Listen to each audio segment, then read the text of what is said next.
Hello guys! Kumusta kayo dyan?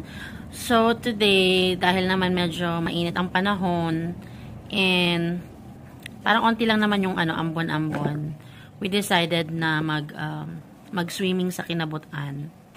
So ngayon, nagpe-prepare kami ng mga food na dadalhin namin. So we have alimasag or masag dito sa Waren, tawag yung mga maliliit na alimango or kape sa Ilocano, kape. Masag sa Waray ang mga maliliit na crabs or crablets sa English. And we also brought fried hot dogs. Fried hot dogs, ganyan. And then also rice. And then we also have juice. And yan. So siguro doon na lang kami sa daanan. Yan. Aguila Raras. Ito yung susunod niya pagkatapos ng maligo. Okay. Sige. Thank you. Love you. Yan. Kita-kita tayo dun sa resort, guys. See you later! Hey! Hi! Dito kami sa Kinabutan. Sa may barangay Patate. Siraya. Sobrang masaya. So, ganito yung Kinabutan. May ilog siya. So, dito pwedeng maglaba.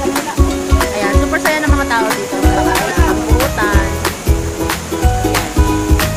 Subukan na namin maglaba dito dati. Malinis yung tubig. Actually, nakikita nyo yung mga isda dun sa pag nag-swimming kayo, pwede malinaw. Sobrang linaw ng tubig.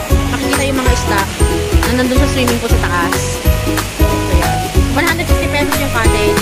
Pero bago kayo pumasok dito sa vicinity, may maniningil ng 10 pesos isa. Alam ko 5 piso yung bata, pero 10 pesos yung binabayad namin. Ayan. Daming nag-swimming kasi medyo mainit today. Ayan. Pwede rin mag-igib, ng inumin, may daanan ng tubig doon. So yan, 150 per cottage. Pero iba-iba yung may-ari nito eh. Ayan. Pwede rin mag-CR doon. Pero kami nag-shower. Pero ayaw na namin maligo, tapos na kami maligo. Dito na kami naliligo. Nagsasabon. Yan.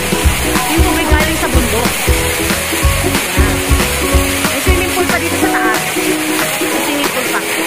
Yan. So nasa siya, 5 to 6 feet lang siya na tubig. Pwede rin yata 7 feet. Pwede. Kayang-kaya. So sige lang kanina nag-swimming siya. Nakaya niya na. Nasa siya, 7 feet yata sa nag-swimming kanina dito. Patawid-tawid lang.